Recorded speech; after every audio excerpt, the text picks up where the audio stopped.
Durante 10 largos años, la sombra del conflicto se cernió sobre la tierra, cobrando miles de vidas y sembrando la desesperación en ambos bandos. Las murallas de Troya, invencibles hasta ahora, se convertían en el emblema de la resistencia, mientras que la flota griega, imponente y numerosa, representaba la fuerza bruta que buscaba doblegarla. También, la muerte de Aquiles había dejado un vacío en el alma de los aqueos, un silencio pesado que se extendía por las playas de Troya. En medio de este panorama desolador, surge la figura de Odiseo, rey de Ítaca, un hombre de astucia legendaria y corazón valiente. Su mente, afilada como una espada, buscaba una estrategia que inclinara la balanza a favor de los aqueos. Una estrategia que no dependiera solo de la fuerza bruta, sino de la inteligencia y la audacia.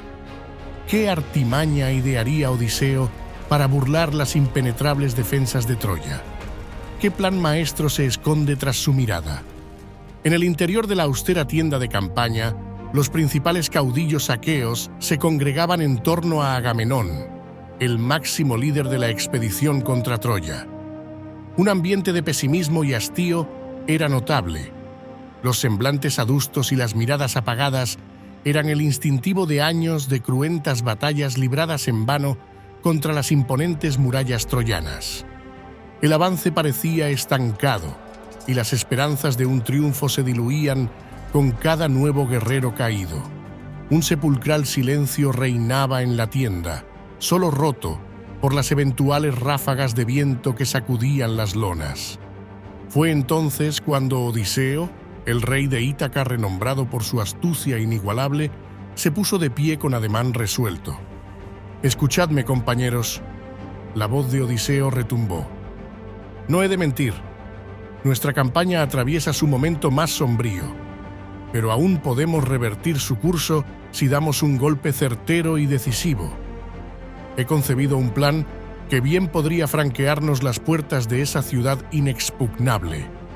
Sin embargo, el rey de Ítaca sabía que, para llevar a cabo su inaudito plan, necesitarían refuerzos de la más alta horma.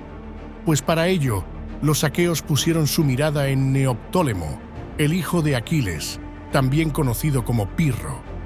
Este evento tuvo lugar en la isla de Esciros, donde Neoptólemo fue criado por su madre Deidamia, hija del rey Licomedes. Según la leyenda, fue el propio Odiseo quien partió en búsqueda del joven héroe, tras las revelaciones del adivino troyano Heleno. Este había vaticinado que la ciudad no podría ser capturada sin la ayuda de un descendiente de Éaco, arquitecto que ayudó a construir los muros de Troya. Siendo Neoptólemo el bisnieto de Éaco, su presencia se volvía indispensable. Un murmullo de interés recorrió la asamblea. Todos los presentes volvieron sus ojos hacia Odiseo, cuyos labios esbozaban una misteriosa sonrisa de confianza. Agamenón hizo un gesto con la mano, instándolo a continuar. «Os propongo una estratagema tan inverosímil que desafía toda lógica», prosiguió Odiseo.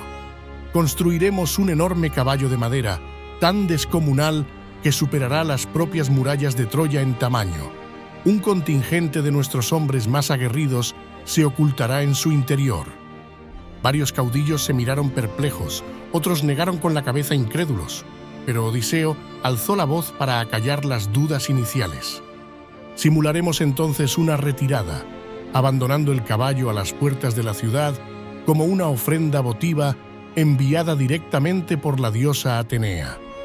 Los troyanos, engreídos por su aparente victoria y ciegos a nuestra treta, lo admitirán dentro de sus murallas. Será en la penumbra de la noche cuando nuestros guerreros emerjan y les abran las puertas, permitiendo al resto de nuestras tropas tomar la ciudad por asalto». Un tenso silencio siguió a las palabras del astuto rey. Los presentes intercambiaron miradas dubitativas, valorando los riesgos y posibles recompensas de tan descabellado plan. ¿Podría una astucia así, por muy ingeniosa que fuera, realmente vencer la fuerte defensa troyana? Solo el tiempo lo diría. Los ojos perspicaces de Odiseo supervisaban cada movimiento, mientras la construcción del descomunal caballo de madera tomaba forma. Un tropel de los carpinteros más diestros de toda la Hélade se apresuraban en incesante labor, tallando y ensamblando cada viga de acuerdo a las meticulosas indicaciones del ingenioso rey de Ítaca. La estructura comenzó a elevarse lentamente, adquiriendo un tamaño tan colosal que los trabajadores debían alzar la vista para contemplar sus cimas. Odiseo paseaba en torno a la creciente edificación, estudiando cada detalle con mirada crítica. Nada podía quedar al azar en un engaño de tal magnitud. Mientras el formidable artilugio cobraba forma, el astuto caudillo se encargó de seleccionar a los guerreros que se ocultarían en su interior. Uno a uno fue escogiendo a los más feroces, los más sagaces e indomables entre los aqueos. Hombres curtidos en 1000 batallas, dispuestos a albergar la osadía y la paciencia necesarias para sobrellevar el arduo confinamiento. Con el caballo a medio tallar, ya se vislumbraban sus descomunales dimensiones. Los artesanos trabajaban sin tregua, dando los últimos retoques a la imponente estructura bajo la supervisión incansable de Odiseo. Finalmente, la colosal escultura quedó concluida, con su piel de madera pulida y brillante bajo el sol. Como toque final, se le aplicaron intrincadas decoraciones en blanco impoluto y una regia brida dorada en el hocico, confiriendo un aura casi sagrada a la pieza. La audaz estratagema de Odiseo estaba completa. Solo restaba poner el plan en movimiento. Al amparo del manto nocturno, los aguerridos hombres elegidos se deslizaron furtivamente al interior del caballo, tomando posiciones en el enorme vientre de madera. Un selecto grupo permaneció cerca de la salida secreta, listos para irrumpir y franquear las puertas de la ciudad en el momento propicio. Una vez concluida la construcción del descomunal caballo de madera, los aqueos procedieron a poner en marcha la siguiente fase del audaz plan de Odiseo. Simulando una retirada, el ejército griego comenzó a desarmar sus campamentos y a embarcar en las naves con gran estruendo y agitación, alzando nubes de polvo que eran visibles desde las murallas de Troya. Tras asegurarse de que los mejores guerreros hubieran ingresado al vientre del caballo, Odiseo dio la orden de abandonar la enorme escultura a las afueras de la ciudad sitiada. Un selecto grupo de hombres se encargó de remolcar el artilugio hasta las puertas de Troya, ayudados por un sistema de poleas y cuerdas. Cuando el caballo quedó situado frente a la entrada principal, los aqueos embarcaron en sus naves y zarparon con gran estrépito, abandonando las costas que habían sido su hogar por una década.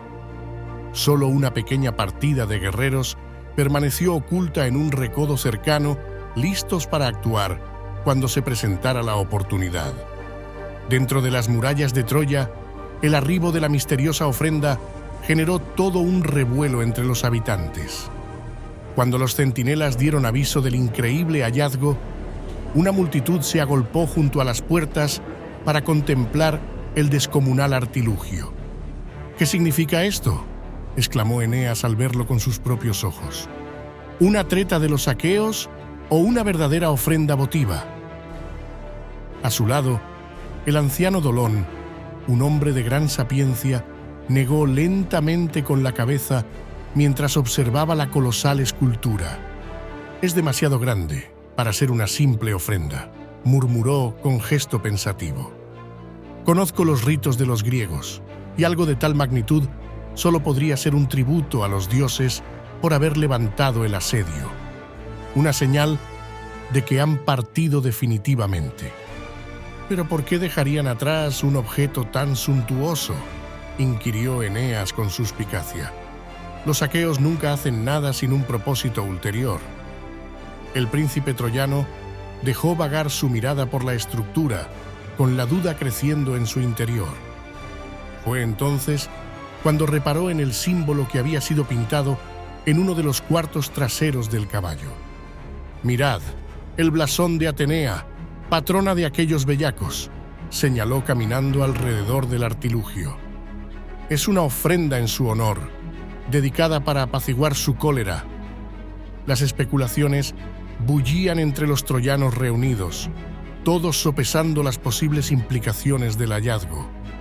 Dudas y enigmas rodeaban aquella silenciosa escultura, cuyas fauces doradas parecían sonreírles con sorna. En ese momento, desde las filas de soldados troyanos, emergió la figura de Laocoonte, uno de los sacerdotes de la ciudad. El hombre alzó sus brazos en señal de advertencia. «Teman a los griegos incluso trayendo obsequios», exclamó. ¿Es que su artería y doblez no han quedado más que patentes tras 10 años de guerra? Teman que este objeto no sea más que otro engaño para arrasar nuestro hogar desde adentro. La noche había caído sobre la ciudad de Troya, envolviendo las calles y edificios en un manto de oscuridad. Sin embargo, dentro de las murallas reinaba un ambiente febril de celebración. Tras años de asedio incansable por parte de los griegos, los troyanos habían logrado resistir y ver al enemigo retirarse finalmente. Las hogueras ardían en cada plaza, en torno a las cuales hombres, mujeres y niños se congregaban para cantar y bailar, alzando sus copas en un festejo de la victoria. En el corazón de las celebraciones se encontraba el descomunal caballo de madera abandonado por los griegos, erigido como un trofeo de la tenacidad troyana. Antorchas dispuestas a su alrededor arrojaban un resplandor titilante sobre la sólida estructura, acentuando sus rasgos equinos. Mientras la algarabía reinaba en las calles, al otro lado de las murallas se gestaba el ardid del ingenioso Odiseo. El astuto rey de Ítaca, oculto junto a un contingente de guerreros aqueos, aguardaba la señal convenida. Fue entonces que una sombra furtiva descendió de las almenas exteriores, acercándose al improvisado campamento griego.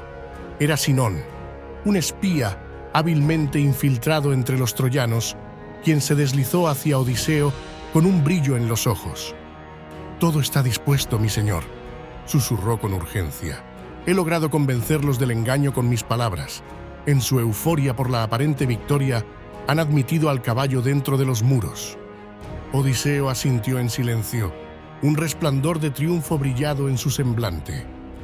Sinón prosiguió: «Como predijisteis, la discordia se extendió y el pueblo se dividió sobre qué hacer con la ofrenda.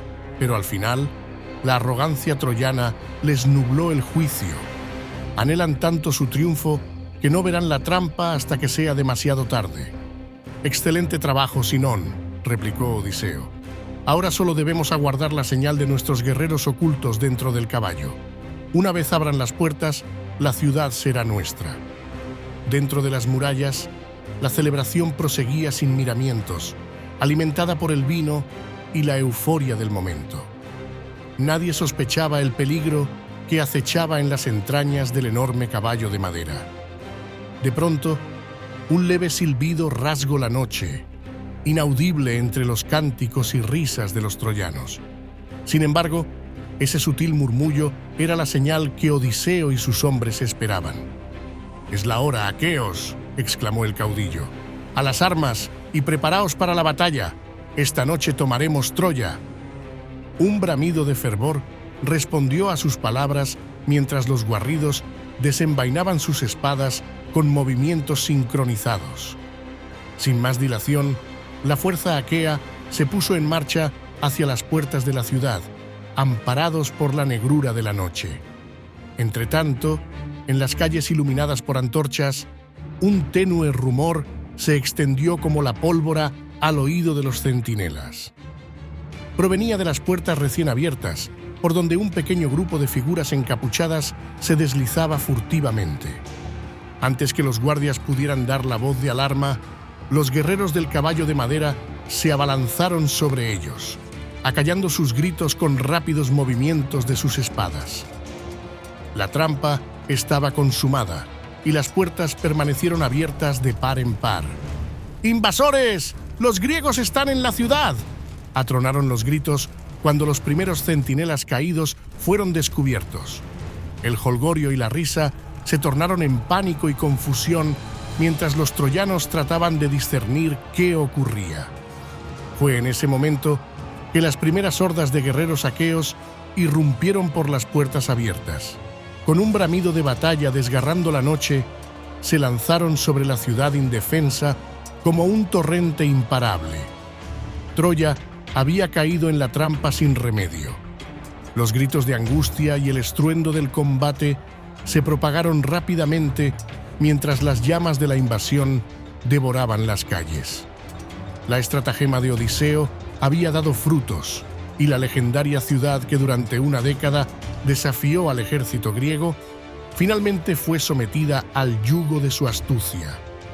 La ciudad, que había resistido durante 10 años, fue tomada por sorpresa. Los troyanos, despertados de sus sueños por el clamor de la guerra, se encontraron atrapados en una pesadilla de la que no podían escapar. Las llamas se alzaron, devorando la piedra y el mármol que habían sido el orgullo de Troya. Los gritos de los caídos se mezclaban con el crujir de las estructuras colapsando. Neoptólemo, en medio del caos, luchaba con una ferocidad que inmortalizaba a su padre, Aquiles. Su espada no conocía piedad, y su escudo era un refugio en medio del tumulto.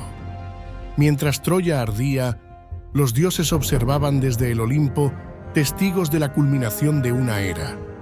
Algunos, como Atenea y Hera, contemplaban la escena con una satisfacción sombría, mientras que otros, como Apolo y Afrodita, lamentaban la destrucción de la ciudad que habían favorecido. La caída de Troya no era solo el fin de una guerra, era el fin de una historia que se había formado a lo largo de generaciones. Una historia que ahora se convertía en leyenda. La guerra de Troya había terminado, dejando tras de sí un rastro de destrucción y dolor. Miles de vidas se habían perdido y una ciudad entera había sido arrasada.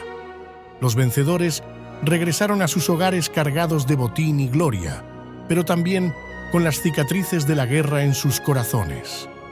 Odiseo, el astuto rey de Ítaca, había logrado su objetivo, conquistar Troya. Sin embargo, la victoria no supo tan dulce como esperaba. La guerra había dejado un vacío irreparable en su alma y en la de muchos otros. La guerra de Troya, un conflicto épico que marcó la historia de la Grecia antigua, no solo dejó un rastro de destrucción y dolor, sino que también estableció el destino de sus protagonistas. ¿Qué les sucedió a los héroes aqueos y troyanos después de la caída de Troya?